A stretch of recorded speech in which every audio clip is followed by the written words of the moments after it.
So just welcome everyone to the first IVI webinar of our autumn series.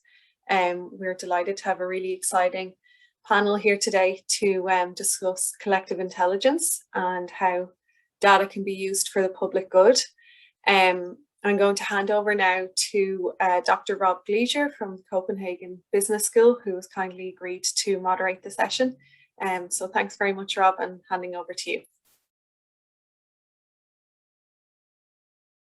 Oh, you're just on mute. Sorry, thank you very much. Let me just make sure here that you can see my slides okay? Yep, we can see them. Yep. Excellent. Okay, welcome to, this webinar on collective intelligence and how data can be used for the public good. So I think we have a really interesting topic to discuss today, and I think we have an awful lot to unpack. So I'm really excited that everyone can come along and join us. We have 3 fantastic speakers for you today, covering a wide range of perspectives, I think. So the plan is that I'm going to take a few moments just to sort of introduce the topic and set the stage a little bit. And then I'm going to hand you over first to Delia Fatikova. She's here from SAP. So Delia has a lot of experience in SAP as an innovation lead. She's worked in a lot of different areas and industries like healthcare and finance. So she's fantastically positioned to give the perspective of collective intelligence in terms of large organizations. After that, we will hand over to Gar Makrista, and Gar is he is a digital lead with the HSE, where he's been working on the COVID tracker. And he's probably been involved in one of the most interesting collective intelligence and data projects from a public institution's perspective that there have been in quite some years. So he's going to give that sort of large public institution perspective on that. And then rounding things out, we have Marissa Ponti from the University of Gothenburg. And Marissa's background is in citizen science and citizen generated data. So she's going to provide the sort of citizen perspective to complete the picture and round things out. So really looking forward to hearing from each of Delia and Gar and Marissa. Each of them is going to talk for around about 10 minutes, and then we have loads of time for a panel discussion at the end. Now, what I would suggest for questions, rather than sort of interrupting the talks to explore specific topics, is if you have any questions, maybe type them into the chat, and then we'll address them collectively at the end. I'd also suggest that if the question is directed to everyone, maybe specify that, or if it's to one specific person, maybe make a note of that in the question as well. Okay, so very quickly, before I hand over to Delia, a couple of things, as I say, just to set the stage. So I think first, it's worth considering what we mean by collective intelligence and what it actually has to do with data. So collective intelligence has been growing as a topic of interest in the last couple of years. One of the things that we almost always get as pushback, and it's a very good question, is surely collective intelligence is not new. Surely any meaningful human intelligence in the last thousands of years since we came up with language, surely that's been collective intelligence. Why are we talking about it like it's new? And the interesting thing is that that is definitely true, that of course intelligence is almost always collective in some capacity. But what we've traditionally had is we've had relatively small groups working on each individual problem, and then larger collectives made up of groups who are interested in very different things. One of the things that digital technologies have let us do is bring a lot of different people, not just to work together, but to work together directly on the same objects. And that's interesting because part of the reason that's possible is because we have so much more connectivity, that people can actually connect together, find things to work on, and more people can actively participate. But the other reason is that we have this data, because when we're collaborating online, it lends itself to data and to record keeping. And that's very important because it's really hard to keep track of what everyone is doing when you have this many people working together. So the data side of this is obviously very important because we need to see what other people are doing so we can pick up on things that they've left off, and so that we're not all just doing the same things all the time. But the other side with this datification of our interactions and of our work is that it also produces a second possibility, which is that other people can look at our collective intelligence, at our working together, and they can look for larger patterns and observe what's actually happening. So as soon as we create this connectivity and this data, we also invite observation from other groups who can spot higher level trends, things that might be dangerous, things that we might miss at an individual level. But it also brings an awful lot of oversight, and oversight is a scary and powerful thing. So because of that, we have a very challenging question of, can and should organizations actually manage collective intelligence and manage the data that's used to enable collective intelligence? Can organizations actually take control and guide it? And it's a difficult question in some respects because the organization level brings very different knowledge typically from what's happening within and across sort of individual relationships. But also the goals are typically different. An organization's goals and an individual's goals are rarely exactly the same. So again, even the types of intelligence that's happening, typically it's emergent based on goals and very localized knowledge. So it's a very difficult thing to say then as an organization, we are going to impose some controls on top of that while still maintaining the essence of the collective intelligence itself. And the third and final sort of theme, as I say, in terms of setting the stage, I think is that once we start understanding, well, there are complexities around how an organization might try and manage collective intelligence, and what do we actually just let flourish versus trying to direct in some way. We get into this larger question of, is this something that stops at the boundaries of organizations? There are a lot of places where collective intelligence seems to have gone off the rails somewhat, places like medical information, things like climate change information. And part of the problem is that there is rarely a ground truth for collective intelligence. There actually aren't that many problems where there is one correct solution that is objectively better than the other things. Usually the collective is trying to find something that it deems valuable and useful and better than the alternatives. And very often organizations who manage that, there are a lot of organizations who prosper off the back of what we might call societally harmful collective intelligence around information dissemination and yeah, around these sort of medical spheres and things. So there's an ongoing question with when we get this growing collective intelligence and this power, is there then a collective responsibility that comes with that? And again, because the types of intelligence and the capabilities we're talking about are new, we're not exactly sure how to actually what role society has in actually taking charge of that. And again, whether it's up to the individual or whether it's up to governments and public institutions to take charge. So, as I say, just a couple of things to help hopefully set up the session. I'm going to pass you over to Adelia and then on to Gar and then on to Marissa. And then we've loads of time for questions. So again, please do take this opportunity. You have three very, very knowledgeable people here. So enjoy the opportunity to ask them questions and toy with some ideas as we're here. And as I say, please do type questions along the way. And then in the live questions section that we have at the end, if you would rather actually ask your question yourself, just raise your hand and we will enable your mic and give you a chance to actually just speak up and ask it then. So without further ado, I will pass you over to Adelia Fatikova. Thanks, Rob. So let me know when you all are going to be able to see my screen over here. All right. Do you see anything yet? Yeah. Okay, yes. fantastic. So for those of you unfamiliar with what SAP does, actually, it's essentially a world business-to-business software company with locations really all across the world and almost 100,000 employees. So from that really large employee network, I'm coming to you from a part of SAP called the Innovation Center Network, where we try to be at the forefront of technology foresight for the whole company as a whole.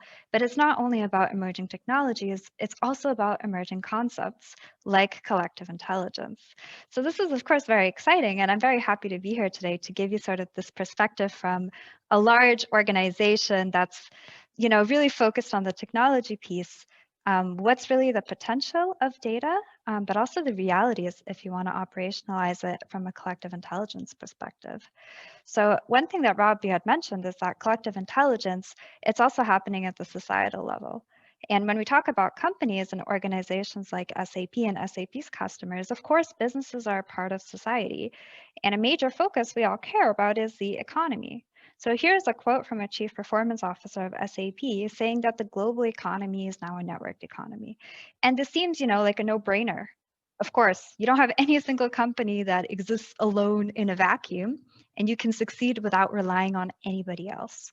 But in today's world, this is actually becoming only ever more true as companies become tighter integrated with their customers who might be consumers and might be other companies, with also upstream suppliers, right? Of also really across the whole supply chain, you start to see this very tight integration that also presents a lot of opportunity. On one hand, you have data all across the value chain that might actually give you new opportunities as a business to make better decisions. For example, going with one supplier over another supplier or one raw material over another raw material that you couldn't do before without access to that information. But it also has challenges because, of course, all of the potential that's generated by this data, that data is also typically very sensitive. So whether it's the data that emerges as the result of individuals, so it's personal data, or whether it's business data that might reveal something about the strategy or internal knowledge, it can be very difficult to actually put this whole concept in practice of how companies, even that are in the same value chain, can actually collaborate alongside a network. But it is important because it's, again, this is really where the world is going, so you can't avoid it. And network momentum, I mean, just to give you an idea of how big these numbers are, the result is that by 2025, so like really not that far from now, the whole integrated network economy, so every company, their upstream and downstream partners, all the way down to the consumer, could represent up to 60 trillion in global revenue, which is a significant increase from where we are today. And if we look at the top 50 global companies, the expectation is by 2024, a full 75% of them will actually start implementing supply chain business networks that are really end-to-end because they want to gain these benefits of visibility. And when you have more transparency, you have access to more data, theoretically, it's a win-win situation for everybody. And as I mentioned, we're not individual people, we're just not individual companies. To succeed, you really have to think across the bigger picture. And this can be a major source of competitive advantage. I mean, there's so many quotes floating around that, whoever has all the data is the winner, right, in today's society. And sometimes it's not just one person or one company that holds the data, it's a network, an organization of where that data lives. And what SAP believes is actually that in order to succeed in the future, it's going to be those companies that are best able to look not only across processes and technologies, but also across real world data that will become true market leaders, especially in a business environment that can become increasingly volatile. So in general, you've actually seen this already, 60 trillion is a pretty large number. And this is only if we think about, the very tangible end results. But working with collective intelligence, there's also many more sources of, say, intangible value. So access to information and knowledge, or learning for employees, or exposure to a more global network that can actually help create environments that are better for innovation and for leading new concepts and coming up with new ideas. And those are things that are not as tangible as a figure of, say, 60 trillion, but it's the value that you get as an individual person and a company able to have a more innovative mindset because of those people around you. And here we sort of go into, okay, well, if data has, so much potential, both tangible and intangible, well, what can organizations and companies do to turn this into reality? The problem, the really big one, is that data has a value, a cost in terms of privacy and security. I mean, of course, everybody's going to talk about big data challenges. If you're going to have such a large scale of data across multiple companies in the supply chain, and you're going to say, all of the companies across the world, we have to look at all of their data, of course, that's a huge volume of data. But that's a very simple problem to solve. You can always just say, okay, we got more data storage. But the real challenge is how do you manage and how do you govern that data? Because within that, you've got the data of individuals, which must be anonymized if you want to use it, really in a more operational way. And as I mentioned before, you've also got things that could actually reveal business secrets. And you've also got to be able to find how you can anonymize this kind of data so you can also share it along the network. Because it's not in everybody's best interest to share essentially all parts of data. And this challenge of preserving the privacy of individuals is actually very difficult from an organizational perspective, because here I am, just one employee in a company, right? And of course, SAP might have data about me, and that data is both my personal data and it's actually organizational data in a sense. So like any project I work on at work, my interactions with my coworkers, not only is this the collective intelligence of, say, us as individuals being able to work together on projects and ideate, it's also the data of SAP as a whole and my interactions across the touch points of SAP with, say, customers or partners. That's also data that belongs to the company. And then here's the challenge, because you have to manage these different layers of data.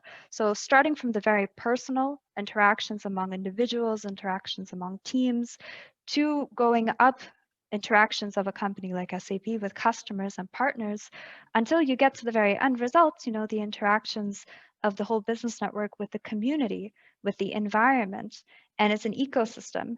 And each of these layers of data has its own different policies for how you should govern that. And this is also very location specific. I mean, I'm based out of Potsdam in Germany, and in Europe, we're very lucky to have GDPR, but not every area in the world is the same. And if you have a business network that, spans really the globe to include different participants from all over the world, you end up having, for each one's location, a different set of policies that actually determine how you should handle that data. And if, say, here, my data should be anonymized for it to be used, this might not be the reality in every other country. And this is also a major challenge for sharing data on a business level in terms of transparency, because what might be legal to share in one country for one purpose might have additional considerations in another country. And you have to be able to take that into account when you actually want to essentially enable data for such a use and open use, right? And one thing that companies also should consider is when it comes to the end consumer. Because in a sense, if you have any consumer facing product and you collect data from them, so for example, a health product that's used to support doctors for patients in a clinical setting, you're also collecting at the end of the day some very sensitive health data. And you have to be able to use discretion for what can you manage. And the thing is, you can't, it's really hard to apply a tiered policy to these different kinds of data. You can't, play it loose with one kind and then try to be very strict with the other kind. Instead, you try to apply a policy of being very strict with all of the data you collect. And this is really the cost of making collective intelligence say real, because even if it's possible to make all this data transparent across the value chain, you have to be able to handle it very securely.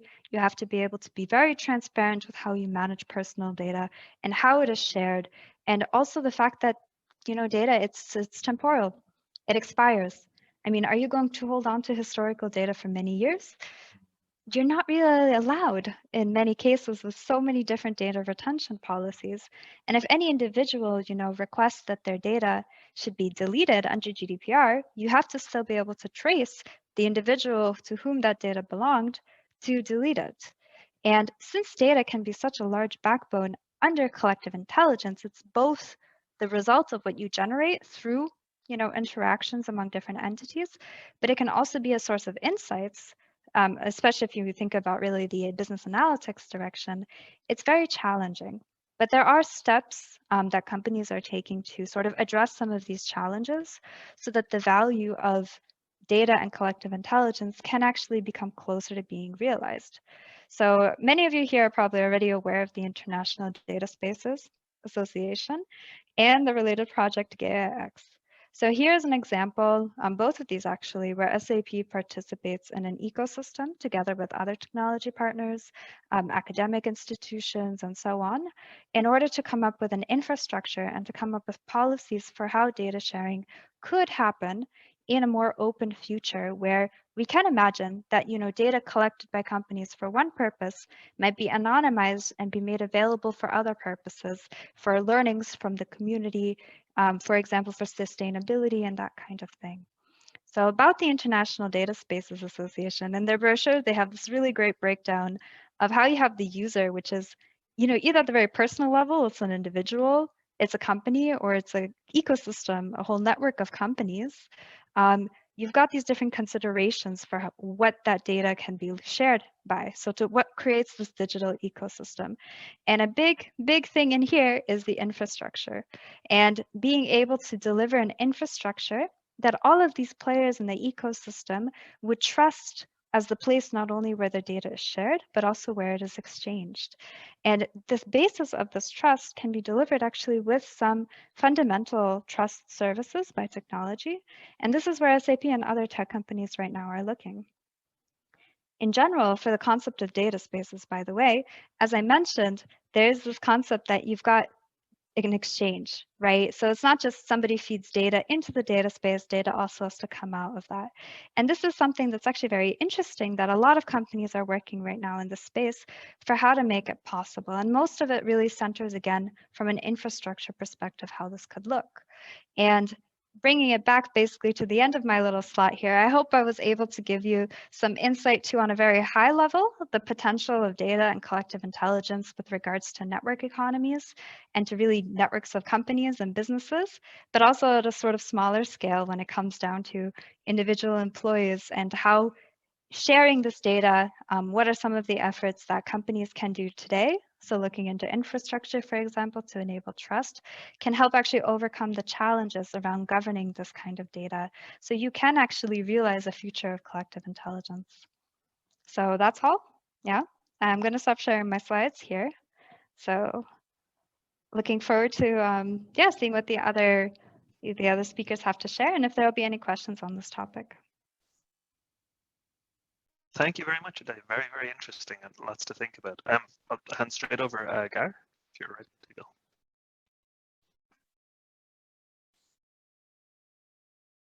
Hi, can you hear me, Rob? Yeah, we can hear and see. Perfect. Oh, good. That's me smashing a ukulele. Or it's a hand-drawn picture of me smashing a ukulele. So you're going to have to suffer through some poorly constructed drawings over the next couple of minutes. I was getting more and more stressed and terrified as through that because talked about, and then I went, it possibly does. So I think one of the challenges with this space, let me go back, is that, so if I give you a small bit of background, so I work in the HSE at the moment, and I work on in the area. So COVID Tracker is a digital contact tracing app, and there's lots of those apps around the place. And we work in a large open source community, so we're working with teams all over the world on different things. And I've also been working on lots of different areas to do with kind of population health. So my interest in this from a collective intelligence perspective is at a societal level, how do we make sense of complex things? And if you take, and some of the like there was some super examples in what Leah said, which was around how do we make sense of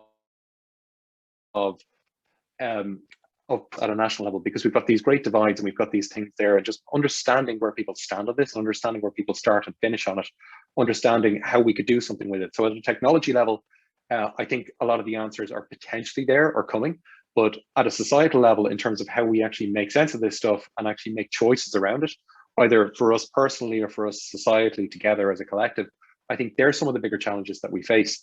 So I've been involved in open data projects, I've been involved in open source projects, and they're like inherently baked into them is this notion of building a collective intelligence network. So you're kind of building out these networks and doing this kind of work and doing this kind of thing. And data kind of supports it in some ways, but in some ways it's kind of particularly in complex situations where cause and effect aren't clear, data can be misleading. So how do we provide context? How do we help people through those kind of things?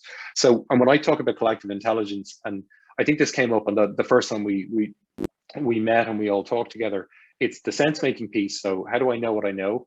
How do I make choices with that? And how do I make meaning from coming out of that? And I think there's some challenges here around that. And I'm really curious as to how data plays a part in doing this. But I think a lot of the problems are not related to the data. It's related with people's ability to process and make sense of things in situations that we face. So I'm going to start with the problem of the collective first, because like by default, so collective intelligence sounds like it's an amazing thing, right? So it's this super amazing place to be, and we're all going to get smarter together. We're all going to do it, but that's not really what happens, right? And what happens is, so if I start, okay, we've basically proxied our sense making to lots of other people, and we have this thing that it's acquired helplessness. So I don't know how to do things anymore, and I've got either institutions or other people or celebrities or somebody else who's telling me what to do and how to make sense of the world. So I listen to Joe Rogan's podcast and he tells me what to think about something, right? Be it vaccines, be it something else. There's also another piece where, particularly in groups, and we see this all the time, and it's funny because it comes up in strategic circles around kind of government decision making. It's pluralistic ignorance. So what I say, what I think, and what I do. So imagine you're in. I'm not sure how many. Well, there's lots of people who are super smart here that can understand math, but I can't. But you're standing there, and lecturer is at the top of the room and says, Marcus is at the top of the room explaining something really complicated. I saw him in the audience, and he says, "Does everybody get it?" And everybody says yes. Now, some people got it, some people didn't get it, some people weren't listening. But then the signal he gets is that everybody got this, and we move on and behave as if all of this stuff has happened. But actually, there's this data layer that's missing there, in that we're not getting a strong signal or an accurate signal. And you can see that through all the previous elections that we've had over the past, since Facebook, let's go with that. We have this poor data infrastructure there to make sense of what's going on there, which leads to this pluralistic ignorance where we're saying one thing but behaving in a very different way.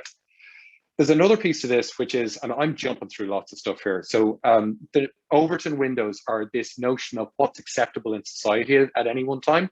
So the idea, if you go back 30 years, the idea of gay marriage or abortion or anything else in Ireland, that was unthinkable, right? It moved to radical, moves to acceptable, moves to sensible, moves to popular, moves to policy. And then it moves off the other end. And the windows open and close at different times. So as we're having these conversations about complex topics, privacy, we're all heightened to do with privacy at the moment.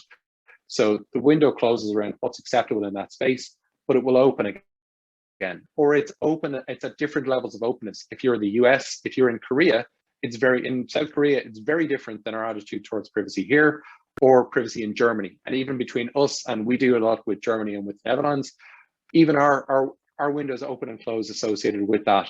And that puts constraints around how we do about these things. And I think this is some of the stuff where data can inform this because it shapes the space. It's like, where is popular belief at the moment?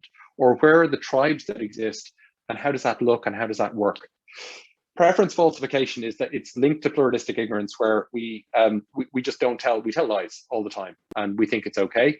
And boundary theories are, once the tribes evolve and they've drawn lines between them, the energetic cost of spanning a boundary to see what somebody else sees through their eyes and take a perspective of what they see and what they believe and why they believe it is so high in some cases. So that's kind of an informal map of the Middle East. But when you cross boundaries, it's expensive energetically. And if the energetic cost is too high, I won't do it. So I think some of the stuff that I'm really interested in on a data perspective is, how do we map this territory out? Because this is soft, kind of malleable stuff. It's not there. So it's not the hard stuff or the interactions between it. It's how do we capture some of this information in different ways? And I can talk about some of the things we're looking at as well. And then these basins of attraction. So basically these just as the tribes begin to propagate, I get these people who kind of live inside of these little worlds, and we've all heard of filter bubbles and that kind of exists and it's there. So that's a problem. These are all problems with the collective, which I think if we don't recognize it, we all believe we're kind of on the same plane because we're in Zoom, we're all together, we're having these conversations and we're talking about something, but we're not. We're talking about different things and we're talking about things in different ways, and we don't have any. And Rob, you talked about it. It was that kind of, there's no ground truth. Like, there's no ground truth. So where do we go from there? So there's another interesting idea. So Robin Dunbar is I think he's an ethnographer. He's from the UK, but this idea of circles of trust, right? So the idea, and so I think everybody's come across the 150 number, which is the size of like a coherent societal structure where everybody can know everybody and there's a high level of trust and coherence inside of it. But there's actually other numbers. So there's a 5 number who are your closest friends, people who will help you bury a body, right? So who would you call if you needed to bury a body? There's very few of them. Go out to that next layer, who would sympathize with you if something happened, and the next layer is kind of closer but not as close, and then the 150 is kind of that broader group, and then outside are outsiders, and the trust increases and decreases. But as we're beginning to think through from a collective intelligence perspective, trust is an underpinning piece in this, and trust is a factor of connectivity within groups, right? And connectivity within groups, so if you look inside of any of those groups, you've got a challenge here in that the level of diversity inside of that group tends to be lower at the smaller the circle is. So we tend to have like people around us, and then it goes out from there. So if I'm trying to do collective intelligence across groups, then I end up with these boundary spanning activities and a bunch of other things to do with that. As I begin to look at groups and group dynamics, and particularly at a societal level, where we're trying to deal and grapple with, on one side, I've got libertarians, I've got privacy advocates, I've got all of these people with polarized views. Where do they live? Where do they intersect? Where do they overlap? And how do we find these bits? I think there's interesting things there that data can inform how we go about some of that stuff, but it's not there. I think that, like, and belief is kind of one of those things that we kind of, I think, so this guy was an English philosopher. So when people stop believing in God, they don't believe in nothing, they believe in everything. So I think we're at that stage now where we're kind of belief saturated. So we will believe in pretty much anything that comes on, and be like that.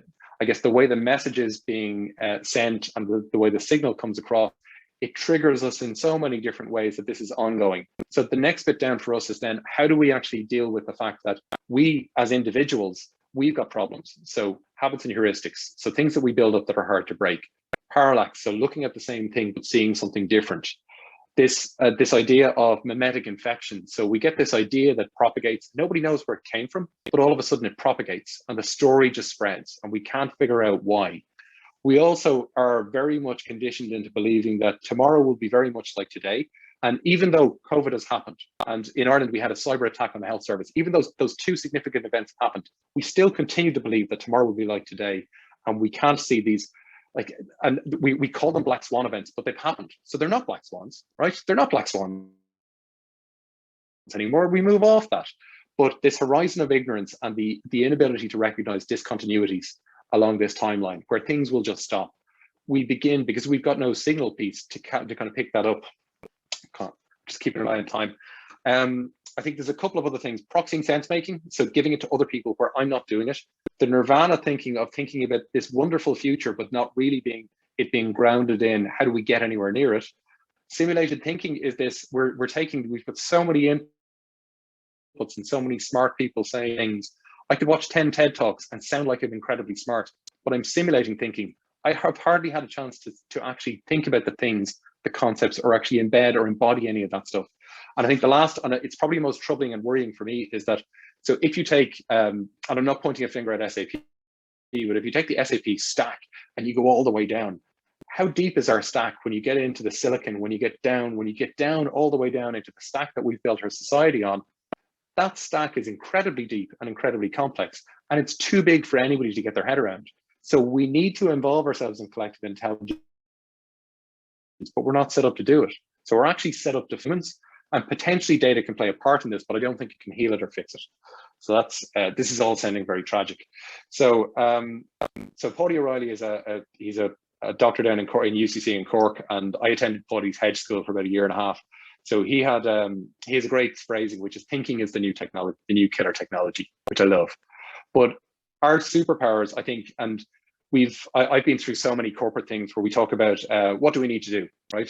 So I think, and I didn't understand the difference between virtue and value until quite recently. So virtue is the things you do and value is the things you care about.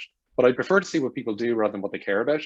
I think we need to be able to express and have opinions and not look for the ground truth in some of these things, because a lot of it will be opinion based and we need to be comfortable with that.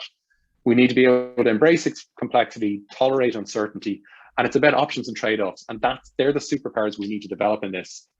I guess it's the strong opinions loosely held.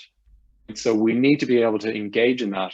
But to do that, I need nearly a flexibility in terms, like it's kind of a mental flexibility to be able to jump between it. The problem I think the data introduces to it is that we hang on data that we like and it ticks all the boxes that we want. So it's kind of there's a caveat to this in that all the stuff that data can bring, there's a dark side to this in that we are conditioned to take the stuff that we want, use the stuff that's available, and it's just, and seek confirmation of things that we already believe, okay? One of the things we need from a group perspective, hold on, where's it gone? I skipped over and I've got a couple more and then I'm done. But one thing I came across, and I'm really interested in skills we need to develop to do this.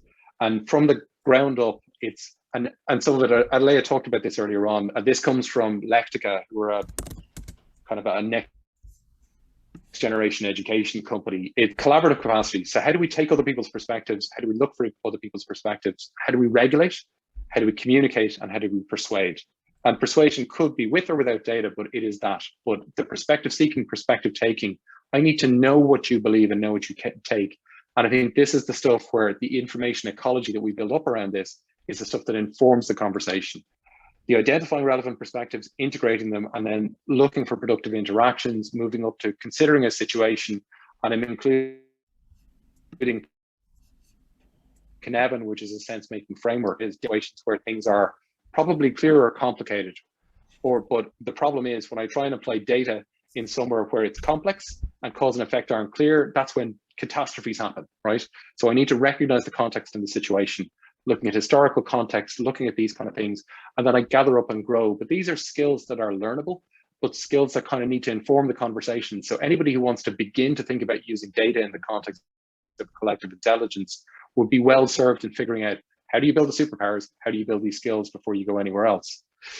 I guess the bit that I'm really interested in is, how do we then move to having delicious conversations, like ones that we want, like the conversations we want in a collective intelligence setting, tasting ideas, deliberately disorienting ourselves, putting ourselves out in uncomfortable situations, finding the signal in the noise, like, and the inquiry. So like a lot of the stuff I'm doing at the moment, and it's kind of outside of the stuff I do in the HSE, but it's trying to find ways to have different kind of conversations and build human sensor networks to try and figure out what the hell is going on. Because how do we scale this and how do we do something with it? So on the human sensor networks, there's work I'm involved with Cognitive Edge. On the, I guess on the other side of it, there are techniques which kind of come from more, it's nearly like they actually come from like spiritual practices, but it's practice of inquiry. So when we're having a conversation and somebody uses data, I'm not trying to respond to the data with a kind of frontal neocortex type sensible, rational thing. I'm saying, how do I actually respond to that? What's triggered inside of me? How do I get it? So that process of inquiry is an embodied way of dealing with this, dealing with the data, dealing with the ability to build collective intelligence. And the same with the clarity for, or very clear ideas process, which is again, another process for helping you understand and connect with that bit. So it's all the unspoken stuff, because I think the challenge with the framing of this at a data level in some ways is that it ticks all the boxes from a rational perspective, but it ticks none of the boxes from a personal perspective or from a human societal perspective. So we have to kind of be conscious of that through this. Synchronization is key. And I think ultimately where we end up is that, like, as much as we can, when we're talking about this, it's about personal agency and sovereignty, that I need to know where my drawback, like where my blind spots are before I go into these processes and have these conversations, because going in cold and going in blind, it's kind of a very different thing. So this is actually something and I've got a bunch of links at the end of this, which I will share the deck afterwards to different things. There's kind of I pieced together 2 or 3 years worth of thoughts that I've been thinking. But one of the things that I was involved in was looking at Society 3.0, and I was at a collective intelligence, it was at a conference called Congregation, which happens every year in Kong and Mayo.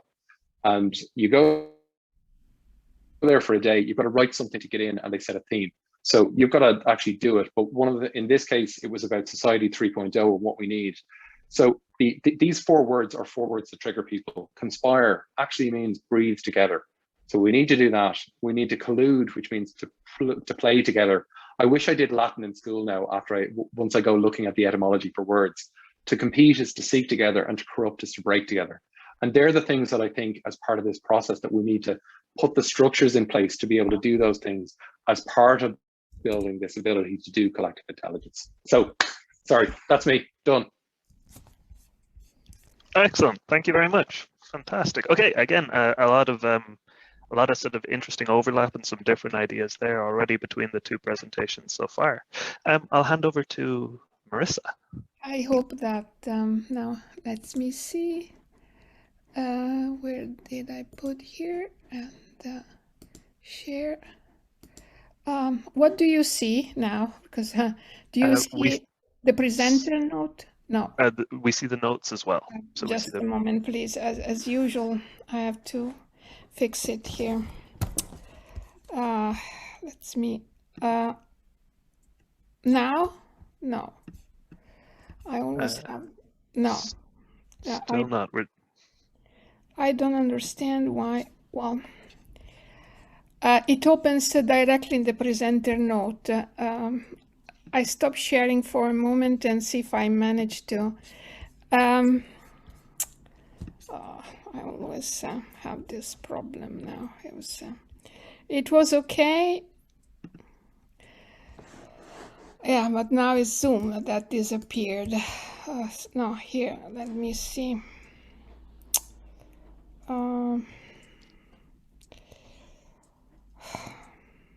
It's always like that. I don't know why. It's let me see. It was okay earlier, and now it's not. It looks like. Oh, can you see? Perfect. Thank you so much for.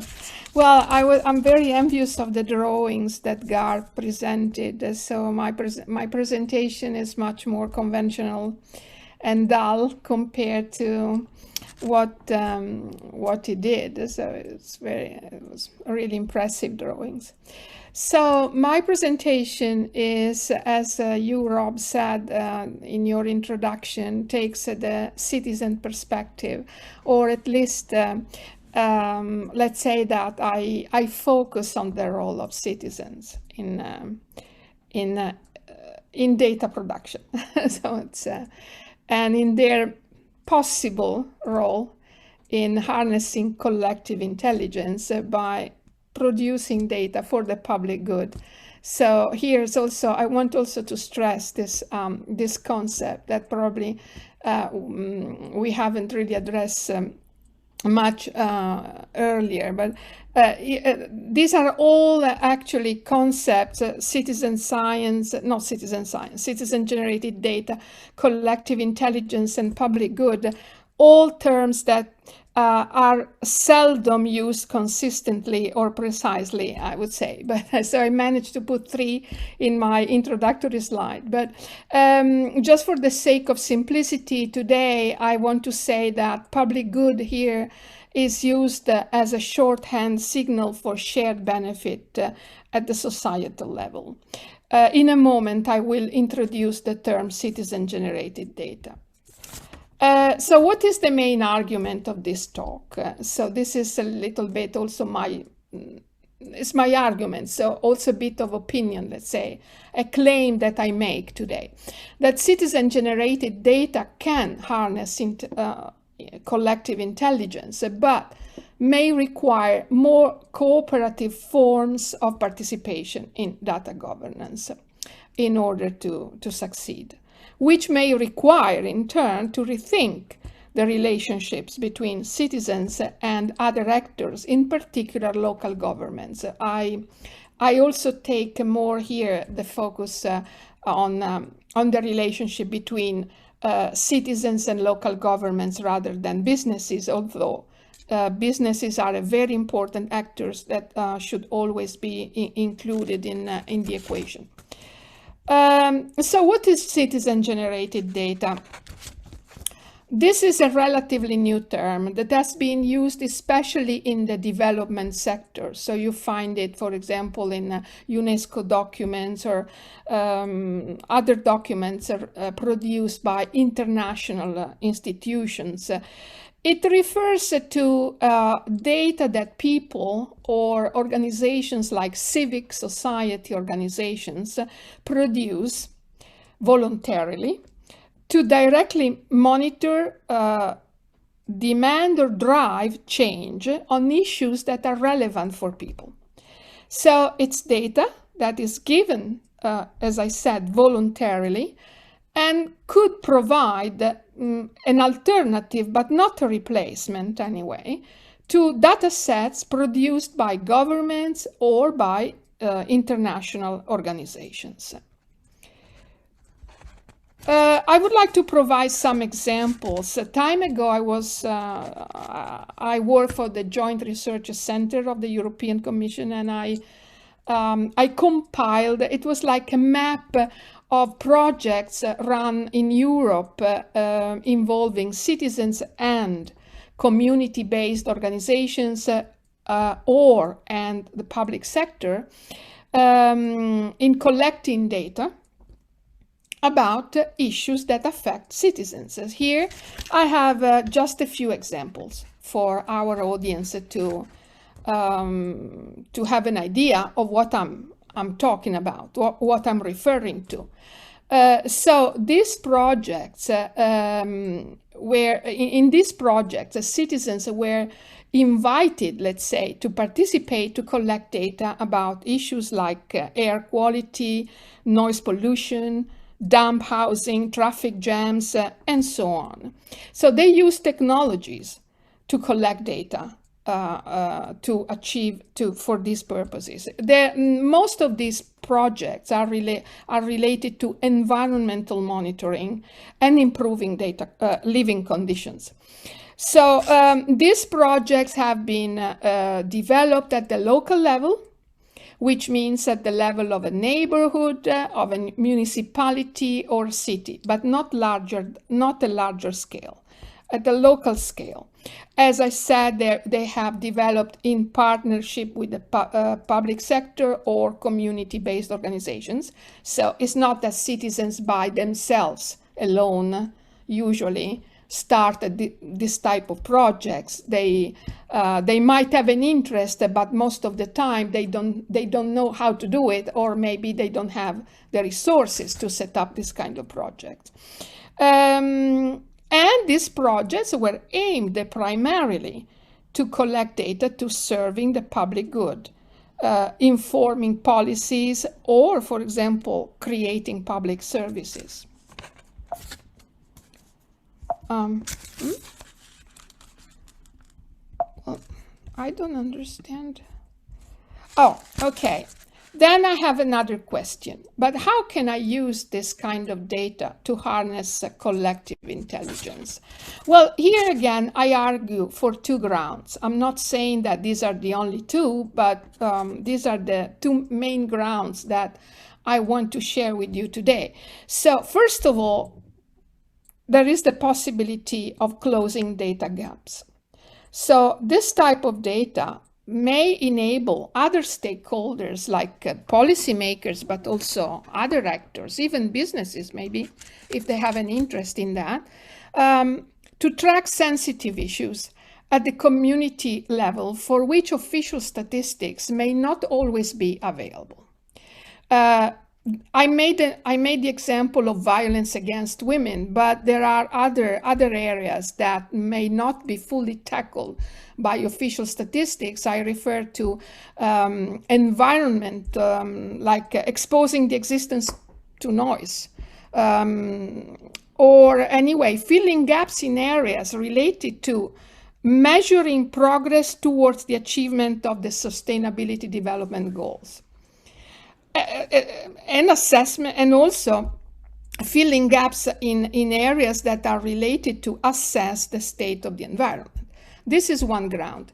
And the other one is that the way I understand collective intelligence, at least, I think that diversity is central to this concept, which means that it's important to recognize the role, the importance of different forms of knowledge and experience. And when it comes to local problems, many times citizens are more knowledgeable than other people about at least the existence of that problem, which could be overlooked by other stakeholders. First of all, policymakers, local policymakers. So what are the implications of using citizen-generated data to harness collective intelligence for the public good? This is my last question. I don't understand sometimes why I can. Okay. Well, first of all, I think that an important implication is that encouraging citizens to collect data about issues that are relevant for them means to bring back agency to them, to bring back agency and some degree of control. They can become subjects of data and not just objects of data, people about that we collect data about.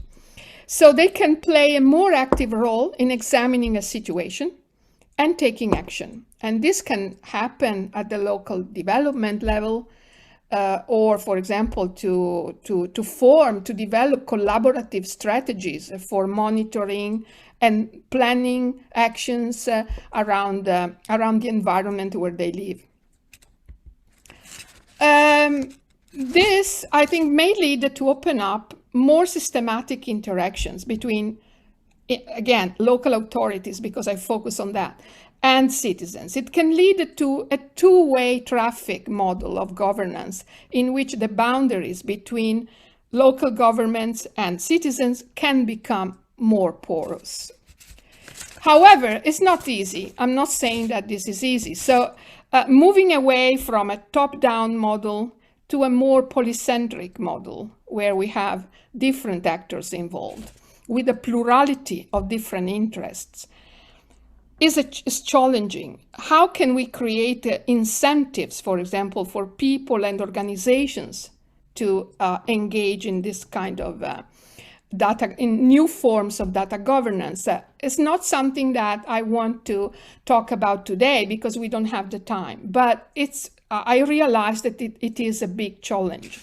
Let's say that for today, before I conclude, actually I conclude with one example of alternative data governance model that has been presented in the literature also, which has been called crowdsource data commons.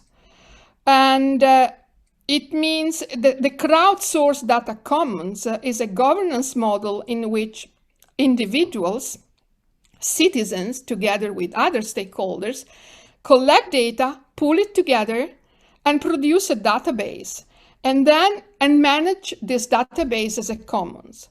This database can be used to develop services and products. Another important thing is that in this model, the various actors establish rights and obligations regarding the way in which this commons, this pooled resource, needs to be treated, and also the benefits that may be derived and shared. So they should establish forms of governance to promote the compliance with these rights and obligations. So I think I conclude here. These are two references. Actually, this is some of my work, but which I did with some of my colleagues at the JRC. So here I conclude my talk. Okay.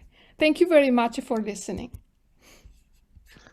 Thank you so much, Marisa, and to our three speakers. Yeah, again, really, really interesting talk there. So thank you. Thank you. And as I say, a lot of overlap and also some different issues, and probably also similar issues described with different terms, which is kind of interesting in and of itself as well. So I'm just looking through the Q&A. While we're waiting to see if there are some questions, and please, the attendees, do feel free, just type anything in there and I will read it out. I might start with just a few things that jumped out to me to get the ball rolling in terms of questions. So, so again, this is for everyone, but I think it's particularly relevant. Adelia and Gar, you talked about something kind of similar, where Adelia, you talked about transparency and the idea that more transparency equals more data, right? So the more we can have transparency, the more we can have data, which kind of suggests that transparency, if we assume data is necessary for collective intelligence, that kind of assumes that transparency is the first step along the way there towards collective intelligence. And also, Gar, you kind of position this pluralistic ignorance as the opposite there, right? Which I think is related but different again to the idea of transparency, right? That we have more information. One of the interesting things with learning, you've probably heard the term that there's nothing more dangerous than a person with one book, right? Better a person has no books than a person has one book, right? And it happens all the time when we learn things that we get overconfident first. Psychologists call it Dunning-Kruger, right? This effect that you do 2 classes in a language, you think you're pretty good at it, you do another 10 and you'd rate yourself much lower because you realize just how much you don't know, right? So we have this little thing. So I guess the question there in terms of both of those things is, what does it mean? Because it seems like transparency and it seems like the removal of ignorance are harmful to some extent as well. Like we've seen a lot of deplatforming on the basis of that rationale, right? So I guess the question is to you. I don't know who'd like to discuss it first, but how do we get past that idea that a little bit of learning can be a very dangerous thing?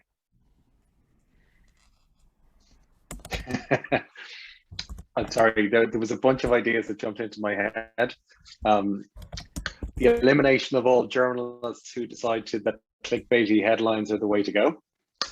Because I guess I think there's a range of different things here, and it's everything from a decrease in our overall attention to the way we consume information. There's a whole pile of underpinning pieces across society which kind of impact that.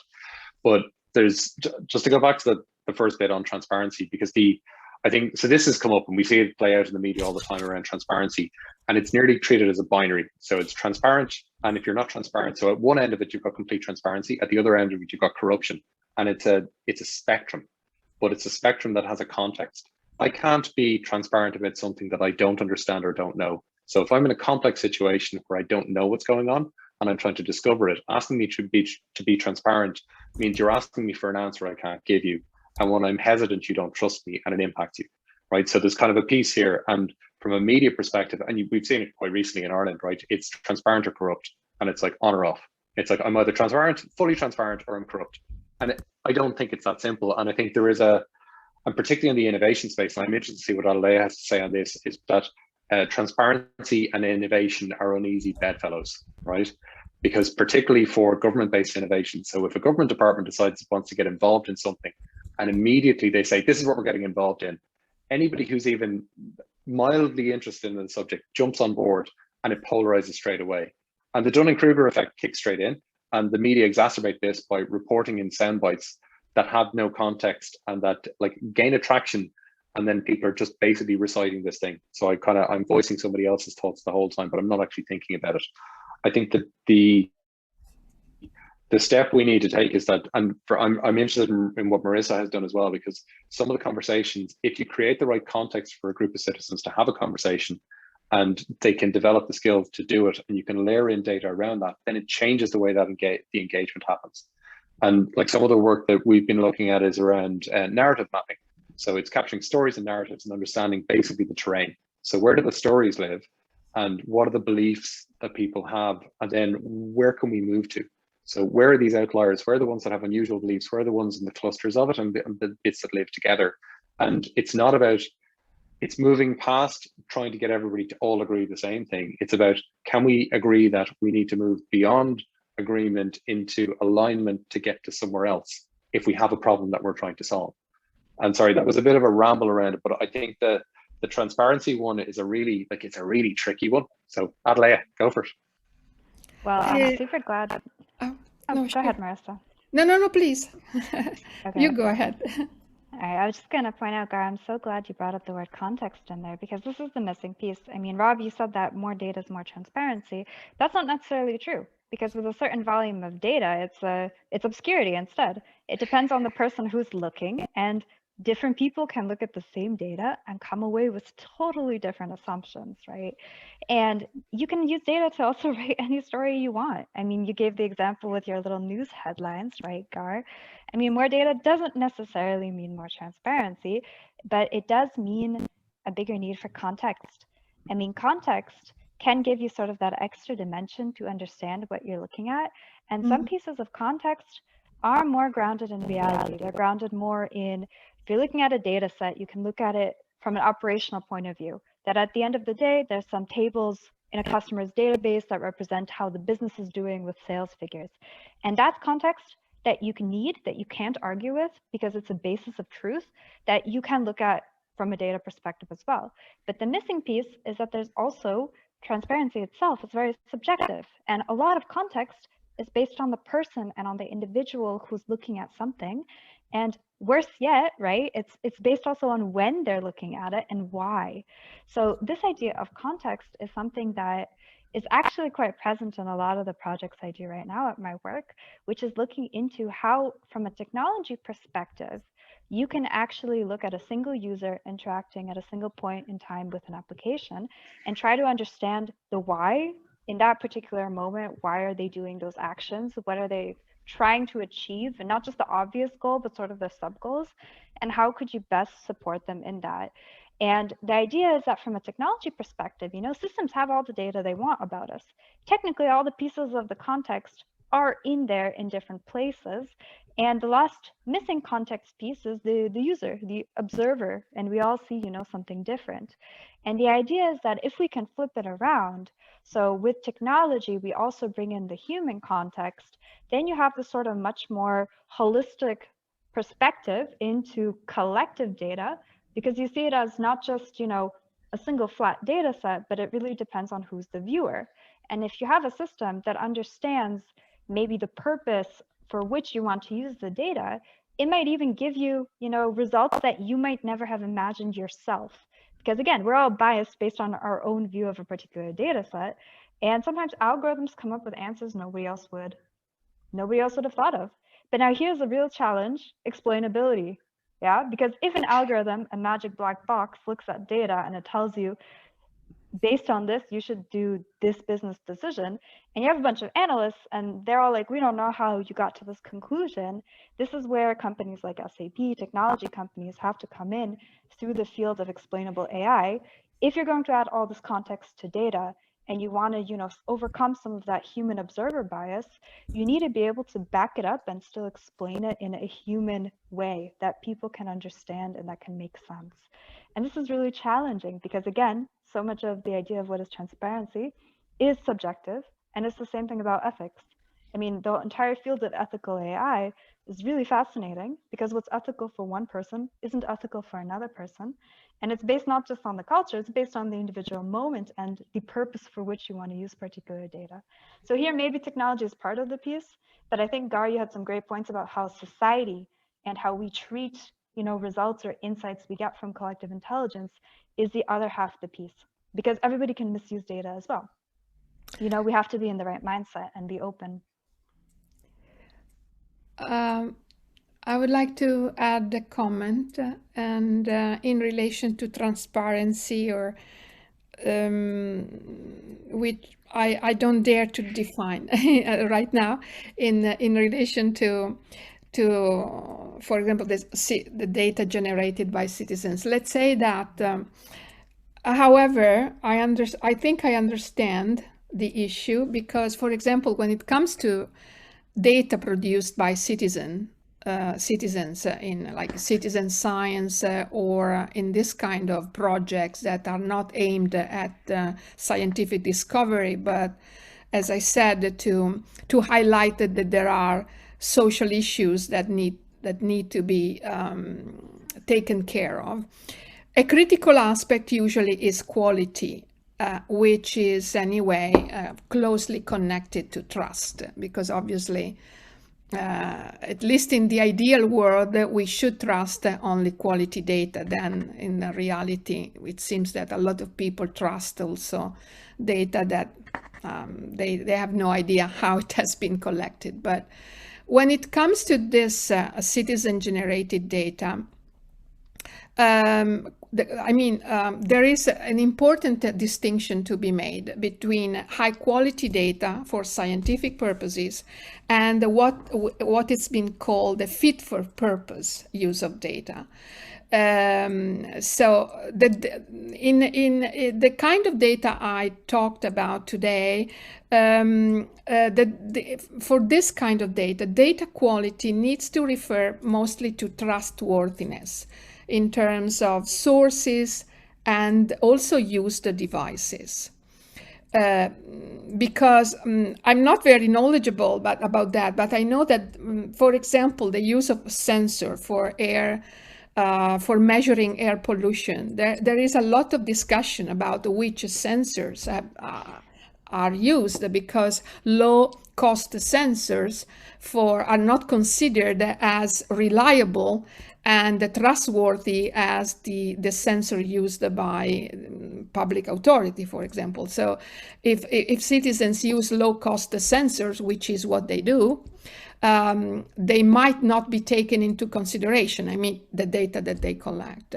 So that's why it's important to have validation mechanisms anyway in place. And this is something that has been done in projects. I remember one in particular, like DNOS. DNOS is in a EU project where citizens collected data about odor pollution, and they developed a new methodology for data collection and methodologies for data validation. Because what they notice is that they produced a totally brand new set of data, which were real-time odor observations in the impact area where this happened, and they couldn't anyway achieve that kind of results that they got using traditional methods that are standardized. And so they had to standardize their new methodologies to collect the data for the first time. So that's a little bit what I think in relation to transparency, issues of quality, issues of trust, and issues of methodologies of validation. Very interesting.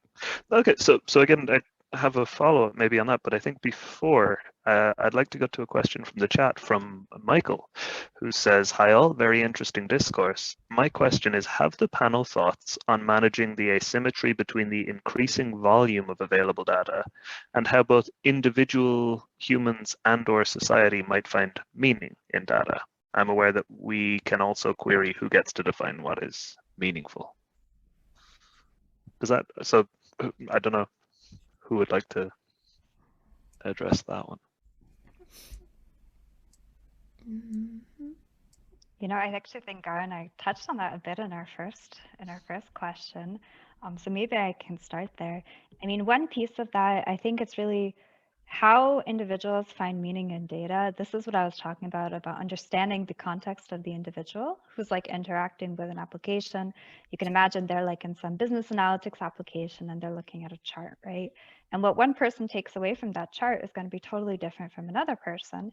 Even if you say they're both, I don't know, marketing professionals, they both went to the same university, and maybe they have the same work history. So two really identical people looking at the same chart might still take away a different insight. And we're not having, totally identical people in the workplace. No, we're all different work experiences, all different academic backgrounds, different personalities and different personal interests. So what people find meaning in, this is something that's very personal. And the idea behind what I talked about earlier with this context specific to the individual is that potentially with technology, we can use really novel stuff like eye gaze, etc. And if you imagine, a far future where people are okay with this, we might have some sensor data, who knows, really crazy stuff, to get a better idea of what's personal to each individual. And based on that, help them actually interact with a different data set. So if, one person looks at a chart because they're like, okay, I need a quick summary because I need to present this to a customer, and another person looks at that chart because they really want to look at something very detailed, maybe systems can pick up that difference and then try to present to them that data in a different aggregated way.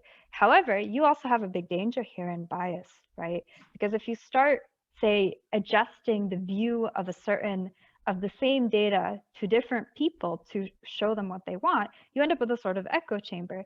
Maybe they're not going to be exposed to different perspectives. And this is where we have to move beyond just the individual level and an individual interaction.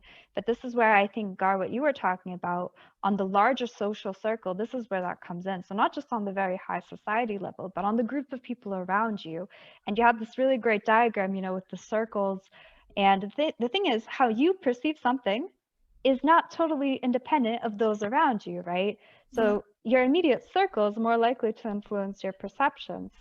I think this is a question that has to come from not a business angle necessarily, where companies can support, say, with technology, but it has to come from a different angle. So with that said, Gar and Marissa, you want to pick that up? No, I don't have anything in mind at the moment. So you kind of had something there. So I've got one that just came up there because I think so that bit, like there's a bit, so if you take data and data without context, we talked about context. Context is a key piece to this, but then so if you're looking, I think that the opportunity, I think particularly with kind of AI technologies as they unfold, is what would somebody else look at this and see? So can the technology enable us as an augmentation to say, what would somebody else understand if they looked at this? So to help me with the perspective seeking and perspective taking, so I can begin to look at it through different angles, because the challenge is that we're kind of conditioned in, and at a biological level, it's the lowest energetic cost. So if I get an answer straight away by looking at it and I get the answer I want, happy days. Don't, I'll ignore the data and move on. And I won't spend the time, very few people will spend the time and effort to kind of dive deep and try and do this. And the problem with that we're fixed, and I think the problem that Michael raised in the question is, how do we get a society at large to begin to do that? And I don't think we can, because I think we've kind of built a lazy, slothful society, so we won't get people to do it. So basically what, like, our best case out of this is that we've got a small number of people willing to do that work, and then we're building up proxy network where I'm willing to trust somebody, and I'm making network, but I'm building up these networks of trust within my circle, and they can do the hard work. Because I don't think the vast majority of people will do the hard work it takes needed to understand underpinning all of to do this. Marissa? no, just that it seems to me that there was like some problems with the connection, and maybe at times I lost some of your words, but I think there is something interesting what you say about, if I understand you correctly, about the role of technologies. Can you hear me? Yeah, we can. Yes, we can. But I don't know if Gar can hear. Yes. It's for. Yeah. So, the role of technologies, whether perspective making or perspective taking, this is a very interesting point, at least for me. I remember an interesting concept that I encountered and I used in one of my reports, the use of data collection as a focal practice. And this focal practice actually involves the use of technologies. In our case, we're talking about digital technologies, of course, but I think that probably technologies, a focal practice is just an activity in which I interact with the environment, my surroundings, in a way that I consider meaningful, important for me. And when it comes to data collection, for example, I think that technologies can provide, digital technology, smartphone that everybody has, could provide opportunities for these focal practices. Like if you are right now, I make an example. I work on marine citizen science, and there are many people who are involved in probably not as many as watching birds, but anyway, I think about people who are affected by the conditions of the ocean because they live very close to the ocean. So think about plastic pollution, or think about the fact that pollution is reducing the amount of fish that it's in the ocean, things like this. And sometimes focal practices here means that people can start to collect data about pollution using technologies, or they can anyway record that they can collect evidence of polluting events, like on the beach or something like that. So this becomes a focal practice, something that is meaningful for them, because that's a problem that has an impact on their life, of course. And at the same time, what they collect can become an opportunity for engaging even at the broader level within the society, although at the local scale, maybe at where they live, and they start within their group, talking about within their group, which means, for example, the municipality where they lived, the village where they live. They start to talk about it, starting from, I don't know, pictures that they have taken. And so in that sense, it becomes perspective taking, but also perspective making. I don't see the two as in opposition, of course. That's what I think is something that came to my mind. Perfect. So, and again, there are a couple of things that we could potentially pick up on and discuss there. So maybe I'll move off that topic a little bit and ask a slightly different question. So it's interesting because you mentioned it's all about context, and you mentioned it's all about trust. And trust is a function of uncertainty, and uncertainty is a function of anticipation, and very often anticipation is a function of familiarity, right? So we get to know certain people, and we trust them. We know who they are, right? We know what they're good at and these sorts of things. And what that often means as well is that we sort of train our expectations of people based on when we talk to them, do they kind of respond in the way that we expect? So if you go into your bank manager and you talk about your dog, it's a disclosure, but it's a harmful disclosure because they think you should know I don't care about that. And I'm worried that we're not on the same page at all if we're spending the first 10 minutes talking about your dog, right? So as well, it's kind of interesting, this sort of dual side anticipation and things as well in terms of what this means. So it's interesting because you started off, Adelia, about talking about the sort of standard policies. Right. So again, I guess the question that I'm driving towards is, are standard policies actually possible? So I think that's one part of it that I'd like to put to you. The other thing is that very often when we have data, we get answers before we have questions, right? Because typically with policies, we kind of say, you can't ask these questions of the data. That's not fair. The people who provided the data didn't want you asking these questions of the data. But very often we get answers and we don't realize what they are until we make sense of the trends, and they tell us things that we didn't expect to learn from the data. So the question, again, I guess, and it's kind of to everyone or anyone, is are these standard policies possible? And if so, how? Given that they're a function of context and expectation, and given that expectation is continuously changing, and given the fact that we very often learn things we didn't mean to learn, how do we construct these sort of standard policies? Well, I think it was Gar who said transparency is a spectrum, right? So there are some things everybody does agree on, like you don't want your banking information shared with the whole world. So standard policies can fit in for these kinds of very common base understandings that we share in general as humans. And even if somebody is okay with their bank information you know, being, I don't know, shared in Times Square, they would probably understand why others would not want that. So I think those are the things that are very easily covered by standard policies, but there's a giant gray area for everything else outside of that. I mean, the way companies try to deal with it is it's based on really the regulations of a particular country or market. And if you're not able to satisfy those regulations, you just can't engage with customers in that country. So from a business perspective, you have to be very strict. You cannot play in that gray area because the implications can be huge if you make the wrong mistake. So you have to play it very safe. And of course, maybe startups and other smaller companies, they've got more room to experiment and more freedom and less to lose, essentially.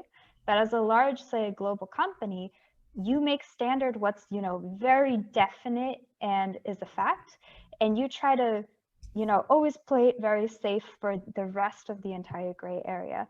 And as businesses that have a lot of risk, I mean, gray areas, this is something that, again, you don't want to really engage with unless you see a lot of opportunity or unless it's something that's really critical.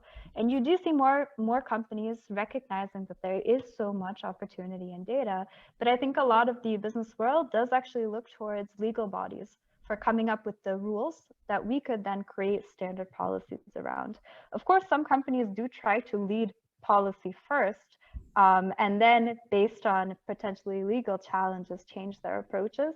But it depends on the appetite, because say in a consumer world, so companies that create consumer products, they might be more flexible like this, but business to business companies, you don't have that flexibility because your partner on the other side of the exchange is equally as worried as you. It's not like a person buying an iPhone and, you know, the risk is quite low if something goes terribly wrong, in a sense, because on the other side, you've got also a big company with also lots of employees and their own customers, and you have a lot to lose. So I think the answer, you know, ultimately is yes, there is an opportunity to make standard policies, but for everything that's a gray area, everything beyond, you know, our very shared assumptions of what's normal and what's expectable and what's understandable, this is something that is very difficult. You cannot really standardize that. So you can try to do it geographically, right, based on the country and looking really at their legislation. You can also try to take a more cultural perspective, but it's very difficult. I think that area of standardization, that's another one where we get trapped in this, because standardization only works where there's a predictability in the situation, so uncertainty is low.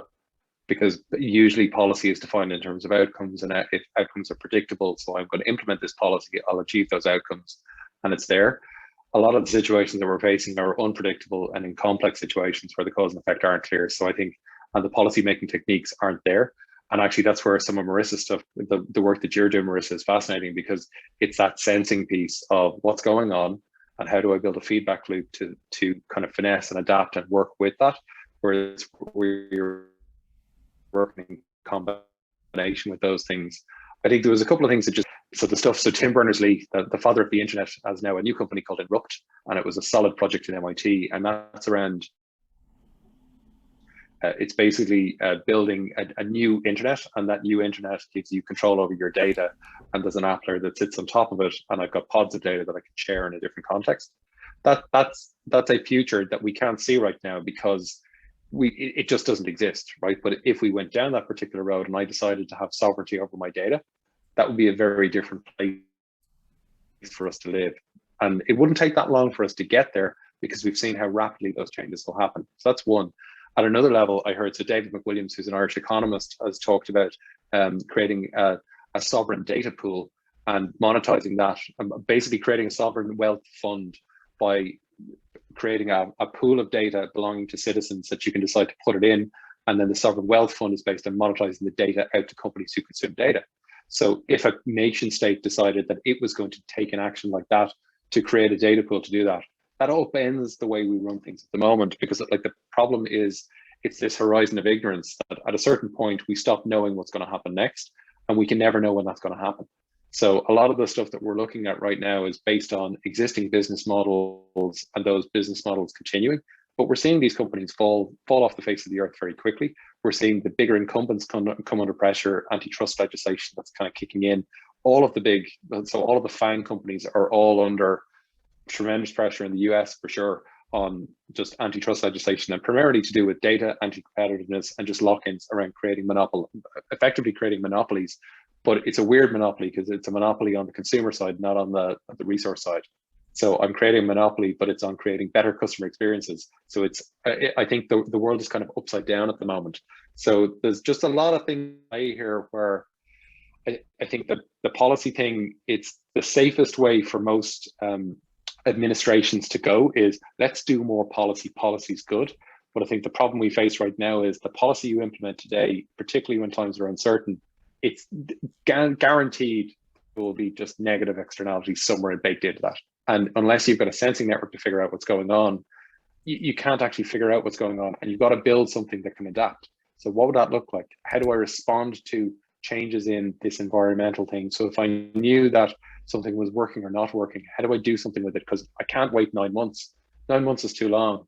So how do I do it tomorrow? How do I do something new today, like very rapidly, and change the cadence of change in terms of responsiveness to the way we think about things? I think that's an interesting problem. You know, I mean, you talked about unprecedented events, but it's not only about that. Like, look at the example of self-driving vehicles, right? You've got technology companies who went ahead and did that, and now the policy is, happening in reverse to figure out how to deal with that. And I think we're only going to see more things like this. I mean, not only novel, unexpected events like, pandemic, but also just new innovations for which nothing really covers it yet. And you're going to have to somehow work in reverse from what's possible versus what you should do.